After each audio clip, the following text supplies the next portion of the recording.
Can you talk a bit about an honest yes and an honest no? That you can always say no, you know, in loving what is. So I used to say my name is yes, and it still is, and I don't say that a lot because it's so inside. Like if I say yes in answer to a request, then that's right out of my heart. And if I say no to a request, then that is right out of my heart. So I'm answering from, and I say heart, you know, it's an expression, but from what is right for me.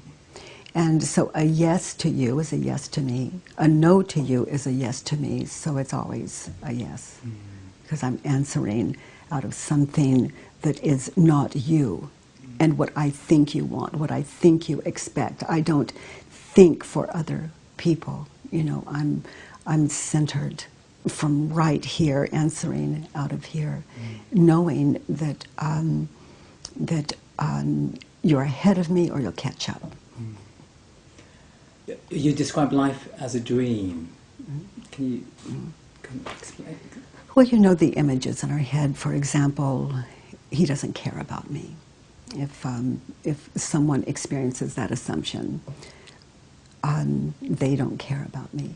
Well, immediately the images that would show you a past, through those images shows you all the proof that you're not cared about. And it comes in images, and then we witness those images, and then we experience those emotions. And we think it's because people don't care about us, they're so convincing. But actually, it's not true. The emotions that we're experiencing are not because they don't care about us. It's because we're watching this movie. And as we're watching these images that we see as proof, we believe it. And so, you know, life is a dream, and it is this dream that's always going on. And until we take care of business, become of right mind, and that is whatever it is for each of us. I call it peace.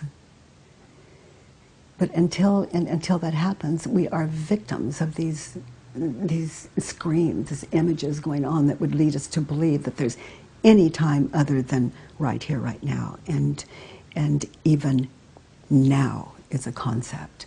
Eventually, you know, but this is like, you know, again, the last story. You know, what can I do from here? You know, this dream of past, this apparent, you know, that's our only proof. You know, it's like you were, you know, you had lunch today. Is it true? You had lunch yesterday. Is it true? Where's your proof? The images in your head, you believe them, and there's your proof. And then you might ask the person sitting next to you, you were at lunch with me yesterday. We had lunch. There is a past, isn't there? And they'll say, yes, I was there. We had lunch together. Well, you believe that person, you believe the images in your head or the images that happen through this person. And that's our only proof of a past. Other than what we're thinking and believing, can you imagine? Can you imagine we believe in a time that we believe what we can't prove. And belief is our only, that attachment is our only proof. And it's very simple. People who want to wake up from that nightmare, if they really want to sit in these questions, you know, this inquiry, the work, and just for the love of self, to sit in it and know, you know, come to know that basically we don't. I know you say we're not the body. Can you explain that we're not the body? Well, mind is mind and body is body. And if you take all of your thoughts, all the thoughts you've ever had, and you put them in a big basket in front of you, you can't see them.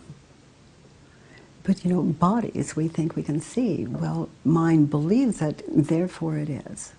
So I like to say if you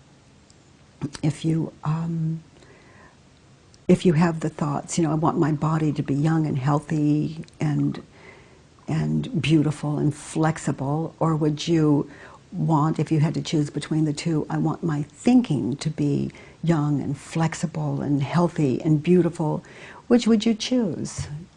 And because, bodies don't make it. People who focus on the bodies don't make it. They live in fear, of death of the body, and that frightens the ego. Who am I if I'm not this?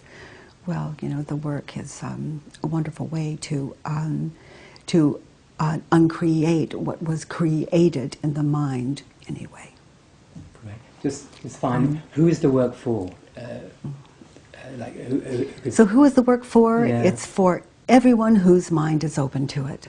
And no one has to do the work. It is simply something that I bring to the world, I offer, it's free, no one has to do it, I don't even think anyone needs it.